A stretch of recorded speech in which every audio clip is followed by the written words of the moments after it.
A federal appeals court judge was left angry and confused when he tried to do his civic duty earlier this week here in Albuquerque. He was turned away because apparently someone had already used his name to vote. News 13's Jeannie Nguyen spoke with the judge and has his reaction.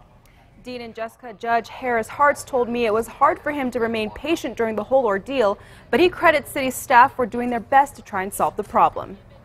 It all started on Wednesday. There was no one there to vote, so I thought this is going to go really quickly. Federal Appeals Court Judge Harris Hartz showed up to the city's record center on 6th and Manal with his driver's license to vote early in the mayor's race. But what he thought would be a quick trip turned into an ordeal. They're getting some report of activity in my account. I don't remember the language they used. I said, what does that mean? I said, like somebody voted.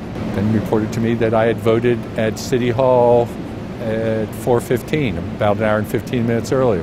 Which is something Judge Hartz knew was impossible. Well, I knew I hadn't voted, so I just thought there was this foul up, and that can happen. On top of that, Judge Hartz says he has people to confirm he was not at City Hall during that time. I was in my office, and we have a small office. I have 4 law clerks, I have a judicial assistant, and I was working with them. The city clerk's office tells us they met with Judge Hartz this morning to review the signed ballot and couldn't make out the name. It was not my signature, it wasn't close to my signature, and they gave me a provisional ballot. The clerk's office also says this has never happened to them, but having gone through the experience, Judge Hartz hopes they have learned their lesson. It shouldn't happen, and if it does happen, there ought to be a way to get a provisional ballot so you don't have to spend hours, as I have, trying to get it straightened out.